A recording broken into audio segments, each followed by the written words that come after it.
પ્રેમ સ્પર્શ 24 માં તમારું સ્વાગત છે. મિત્રો, આજે એક પ્રશ્ન ઊભો થાય છે કે શું ભગવાન વ્યક્તિની પરીક્ષા લે છે? કદાચ નહીં, પરંતુ ભગવાન દરેક વ્યક્તિને તેની ક્ષમતા પ્રમાણે ઘડે છે. શાળામાં સૌથી સરળ પ્રશ્નપત્ર નાના બાળકોના ભાગમાં આવે છે, જ્યારે સૌથી કઠિન પ્રશ્નપત્ર તે વિદ્યાર્થીઓના ભાગમાં આવે છે જે આગળના ધોરણમાં જવાના હોય છે. જે રીતે ભગવાન પણ દરેક વ્યક્તિને એક સરખી કસોટી આપતા નથી. જે વ્યક્તિના જીવનમાં તેઓ કંઈક વિશેષ લખવા માંગતા હોય છે, તેને થોડો વધારે પડકારો આપતા હોય છે. દુઃખની વાત એ છે કે આપણે માત્ર પરીક્ષા જોઈએ છીએ, પરંતુ તેની પાછળ છુપાયેલા આશીર્વાદ નથી જોઈ શકતા.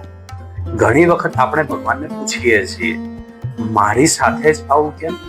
પરંતુ કદાચ ભગવાનનો જવાબ હોય છે, કારણ કે તને હું ત્યાં સુધી પહોંચાડવા માંગુ છું જ્યાં તું આજે કલ્પના પણ નથી કરી શકતો.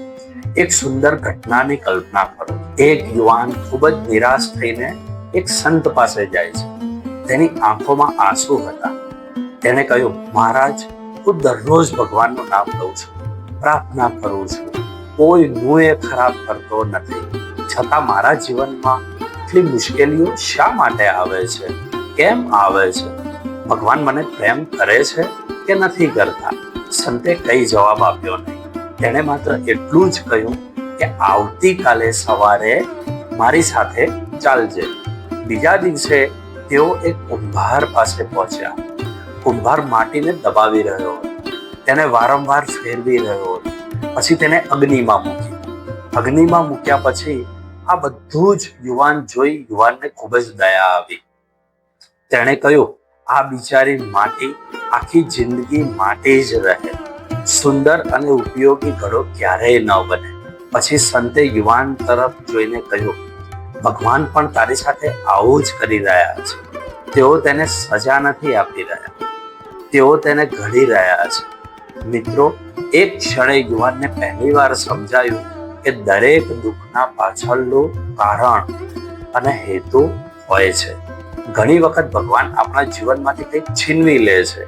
આપણે દુઃખી થઈ જઈએ છીએ અને વિચારીએ છીએ કે ભગવાને આપણને એકલા છોડી દીધા. પરંતુ વર્ષો પછી સમજાય છે તે વસ્તુ ગઈ હતી તે આપણા યોગ્ય અને ભલા માટે જ ગઈ હતી.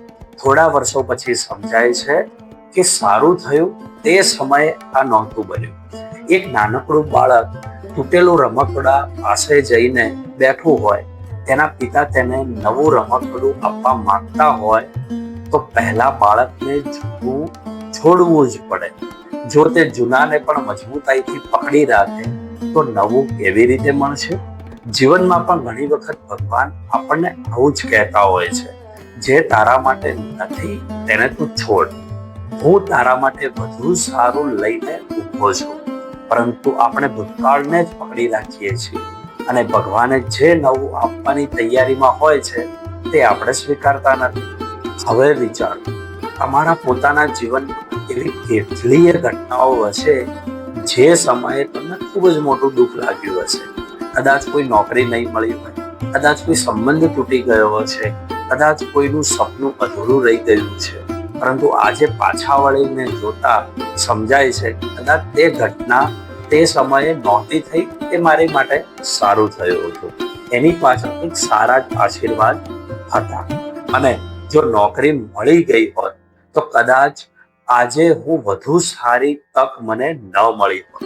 જો એ વ્યક્તિ જીવનમાંથી ન ગઈ હોત તો કદાચ આજે બીજા સારા અને સાચા લોકોની ઓળખાણ મારા જીવનમાં ન થઈ હોત. ભગવાનની યોજનાઓ ઘણી વખત તરત સમજાય તેવી હોતી નથી. સમય પસાર થઈ જાય પછી સમજાય છે કે આ ભગવાને મારી માટે ખૂબ જ ભલું કર્યું. શ્રી કૃષ્ણ કહે છે કે જે વ્યક્તિ દરેક પરિસ્થિતિમાં પોતાનું કર્મ કરતો રહે અને પરિણામ ભગવાન ઉપર છોડી દે, તેના મનમાં ભય રહેતો નથી. તેને વિશ્વાસ હોય છે કે હું એકલો નથી, મારા જીવનનો સારથી ભગવાન છે.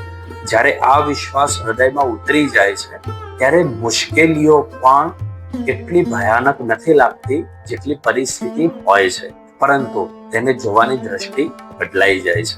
મિત્રો, ઘણી વખત દ્રષ્ટિ બદલાઈ જાય તો આખું જીવન બદલાઈ જાય છે. આજે હું તમને એક નાનું કાર્ય કરવા માટે કહું છું.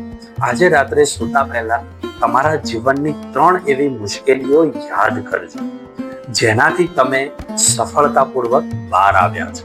પછી શાંતિથી ભગવાનનો આભાર માનો, કારણ કે જો તેઓ તમને તે સમસ્યાઓમાંથી બહાર લાવી શક્યા તો આજની આ મુશ્કેલીમાંથી પણ તે ચોક્કસપણે બહાર લાવશે.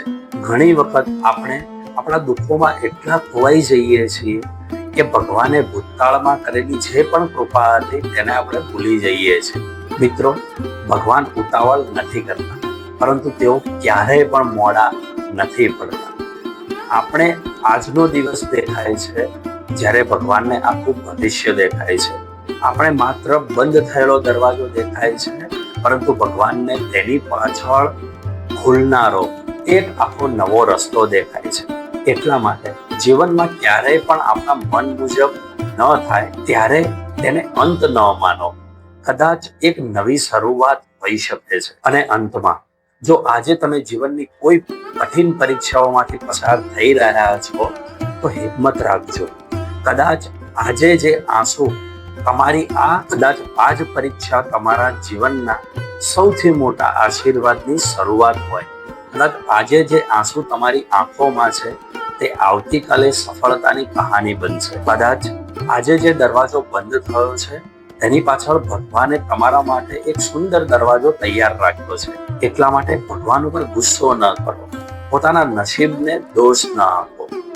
ફક્ત પ્રાર્થના કરતા રહો, સાચા કર્મ કરતા રહો અને વિશ્વાસ રાખો, કારણ કે ભગવાન જ્યારે પરીક્ષા લે છે ત્યારે તેઓ ખાલી હાથે ક્યારેય પાછા નથી મોકલતા. તેમનો આશીર્વાદ કદાચ મોડો આવે, પરંતુ જ્યારે પણ આવે છે ત્યારે જીવનની ઘણી ફરિયાદો દૂર થઈ જાય છે. મિત્રો, આજથી જ્યારે પણ જીવનમાં મુશ્કેલીઓ આવે ત્યારે એકાદ વાત યાદ રાખજો. કદાચ ભગવાન તમને તોડી નથી રહ્યા, તેઓ તમને ઘડી રહ્યા છે. આ જ એક વિચાર તમારા મનમાં ઉતારી દેશે જે તમને દરેક મુશ્કેલીઓમાંથી મુક્ત થવાનો અને મજબૂત થવાનો માર્ગ મોકળો કરી દેશે, મજબૂત બનાવશે. આજનો આ સંદેશ તમારા હૃદયને જો સ્પર્શો હોય તો તેને તમારા પરિવાર અને મિત્રો સુધી જરૂર પહોંચાડો, કારણ કે કોઈ વ્યક્તિ આજે એવી કસોટીમાંથી પસાર થઈ રહી હોય છે જેને આવા શબ્દોની જરૂર હોય છે. જય શ્રી કૃષ્ણ.